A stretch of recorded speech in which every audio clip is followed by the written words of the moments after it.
And there's a lot of women out there right now who are looking at these women with this lifestyle, traveling around to Ibiza, Dubai, and all these different places. And they're like, why can't I find a man who's treating me like that? That's what I deserve in a man. That guy I went on the date with last week, he doesn't meet up to that standard. I'm going to find another man, not realizing the woman that they're looking at is an escort. They're comparing themselves to women who aren't claiming they're escorts, who are actually escorts. And then now there's an unrealistic expectation in what you should be getting out of life and out of a man. The person you might be comparing yourself to is not actually rich. They're actually probably just an escort.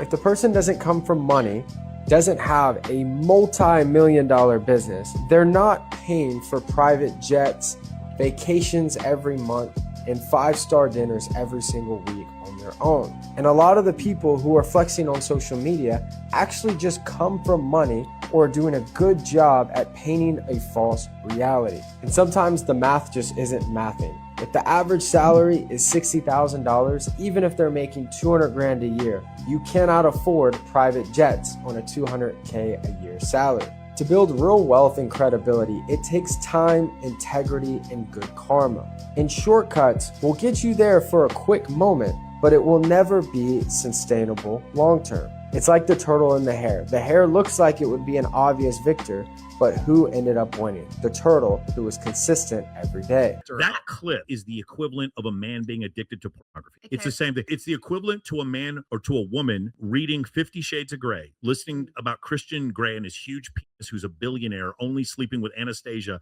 And no, it's the funniest thing in the world. He goes 3 books with no description of Anastasia. All 3 books. He doesn't sleep with anyone but Anastasia. So fucking hilarious. That is terrible for women to see this because they start thinking this is what I need. What you're doing is create. I have a sex dungeon, but I built it only for you. They're creating what they're doing is they're creating this scenario where women start thinking, okay, this is what I want. Also 100. Oh, I'm only getting this much from my boyfriend. Creating a scenario where they are incapable of genuine desire. They think normality of there is no way to create genuine desire for a man who leads with money. Let me say this a second time. There is no way to create genuine sexual desire for a man who leads with money. If she's attracted to him and has genuine sexual desire, and then he uses money, that's fine. Okay. But it doesn't work the other way around. Right. Okay, so the reason why I like this is because there's a lot of fitness influencers out there that are discouraged because they're looking at other fitness influencers that they don't realize are all taking steroids. And there's a lot of women out there right now who are looking at these women with this lifestyle, traveling around to Ibiza, Dubai, and all these different places. And they're like, why can't I find a man who's treating me like that? That's what I deserve in a man. That guy I went on the date with last week, he doesn't meet up to that standard. I'm going to find another man, not realizing the woman that they're looking at is an escort. They're comparing themselves to women who aren't claiming they're escorts, who are actually escorts. And then now there's an unrealistic expectation in what you should be getting out of life and out of a man. And if you get anything short of that, then you don't accept it. And part of this brain rot comes from apps like TikTok. On TikTok, if a woman doesn't like what she sees, or a man, she swipes it away. I don't like this feeling. I don't like this feeling. Swipe it away. Swipe. And then I see something that's crazy and I'm like, okay, I'm gonna look at this for a few seconds. Oh, I'm bored now. Swipe it away. Swipe it away. And then you don't realize what that does to you mentally. Now you're on a date with a perfectly great guy who could provide for you, who would be absolutely incredible father to your children, but I'm not getting that feeling, so fuck him. Swipe away. Swipe away the next guy. He doesn't give me that feeling. And then she goes and looks at the picture of the girl that she admires. Oh my God, just so amazing. She's in front of the Burj Khalifa and now she's in front of Notre Dame. And next week she's in Vegas. And the next week she's at Coachella. And the next week she's at Art Basel. She must have a rich boyfriend. That must be what it is. She must be. No, she's an escort. But you're confusing one with the other. And so now you've ruined your life because of the fact that you have irrational expectations on what you're supposed to be getting from a man. That's what he's trying to say here. It's like you're sitting there making yourself depressed, looking at stuff, doom scrolling on Instagram for somebody, again, the personal trainer he feels bad because he doesn't have the physique of the guy he's looking at who's clearly taking steroids. Wait, story time, because this is a story about Fresh. Fresh, you got to remember this one time, and I think it was because Destiny was on the show, and he asked you how many of these women, like what percentage of women do you think are getting flown out to Miami by Drake or NBA player or whatever to go on yacht parties and everything? You said, oh, about 30%.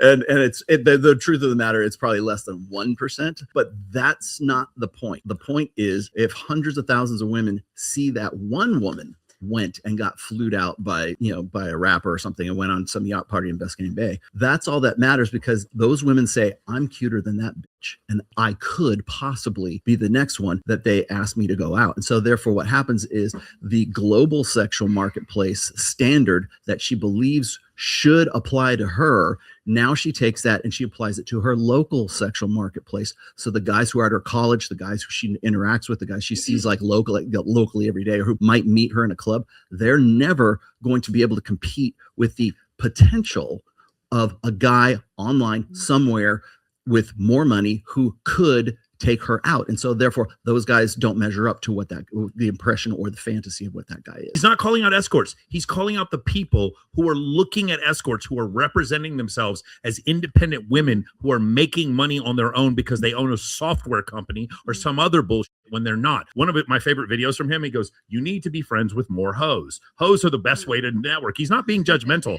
What he's saying though is these women are getting depressed because they're looking at their husband who makes $70,000 a year, and he's not taking her to Dubai. Call out on that. Probably the women. That's what he's doing. None of the women. He's calling out the women who are watching. The women who are escorts, that's their business. Do whatever you want. The problem is, it's when a woman is flying private and she acts as if somehow she manifested this money and that she didn't have sex with some rich Arab dude to get it. That's the problem, and it's screwing up other women. She can do whatever she wants. The escort can do whatever she wants. That's the point. It's the damage that happens to 13-year-old girls scrolling through Instagram and scrolling through TikTok, and it's screwing up their mentality and it's destroying their self-esteem, and all for what? For a woman that they admire that they don't realize is an escort. Well, no, it's like my best friend growing up. Like she moved to Vegas from Portland when we were 19, 20, and she became a stripper, but she told her mom she worked for Comcast. So she's telling her mom she's going to her 9 to 5 at Comcast. She's not. She's an escort in Vegas, living an extravagant life. Her mom's not stupid. She's going to pretend her daughter is a Comcast, worker. But when she's getting flown to Greece on first class, she's obviously not just Comcast. Yeah, Comcast in the 90s, we call that keeping up with the Joneses, right? Like, I feel like that even before Instagram, like there was always sort of like social pressure to like keep up with. Oh, there's always the social pressure. Yeah, exactly. It's just been amplified. Nothing in the creation of humanity has created more envy than social media. Of course. The problem is it was a very difficult thing. So I got to do this with you sometime. Okay. So there's a lot of content creators who've been out much shorter times than Rollo and myself. For me, I started making content maybe 2008, and Rollo's been doing it since maybe 2003. And in that case, we look at all the times and we'll see these content creators who are repeating the things that we're saying, but they have 1 million followers on Instagram, and we don't have 1 million followers on Instagram. Or these guys are like crushing it. No, yeah.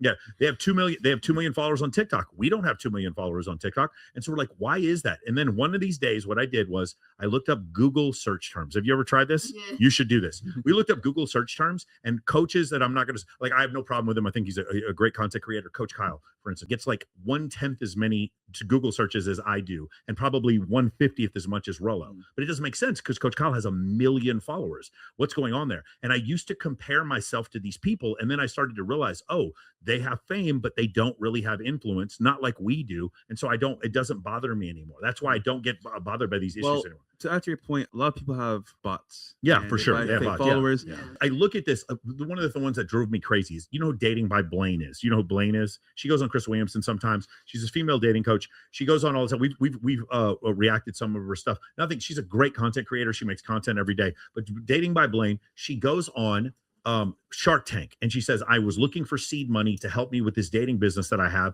And she goes, I'm the #1 person in this space. And then she said how much she made in a year. And I made 5 times that. But she's telling people she's the #1 person in this space. So I go up looking Dating by Blaine, and then I look up Michael Sartain, and I just look up Google search terms, and mine are at 5 times as many searches as her. But there's people out there who think that she's the #1 dating coach in the world, and it's crazy. And I looked at it and I said, what the end result is? I am making 5 times as much as her. I need to shut the fuck up and just be happy. My clients like what I have to provide. But these vanity metrics, or what they were doing initially, I was like, yo, why don't these people have me on their podcast? Like, how come nobody? I don't understand. Like, how come this guy gets so many more likes and views on Instagram? Like, I think my content's backed by science. I don't understand. Like, everywhere I go, I'm in Miami and people come up and shake my hand. People come up to Rolo and want to take his picture. But I'm looking at all these content creators that have like 8 times as many followers as us. What is the problem? What's going on? And then I go on Google Trends and I'm like, oh, okay, it's not real. That's what's going on. That's essentially what's happening. So it doesn't bother me anymore. But again, if I'm the personal trainer and I keep looking at other content creators who look better than me, if I don't recognize that they're taking steroids, I feel like shit. And if I'm a woman and I'm sitting there watching this other woman travel around the world and fly private, and every night is champagne and caviar, and I actually don't realize that she's an escort, it's going to screw up my self-esteem. Well, just one more thing as well. I've been in social media for 12 years now. Yes. And what you see online is only the best parts. Right. You don't see the worst parts. The highlights. And you don't see them getting beat behind, the camera after the video is done. You don't see them like doing drugs again. You don't see all that stuff. Yeah. So I think as someone that has common sense here, let's be real with the actual social Common media sense world. isn't common though. It's very true. It's so uncommon. It's all a you psyop. can monetize common sense. Yeah. That's how uncommon it is. Yeah. Yes, thank you, It's all a Aaron psyop. Clary, for that one.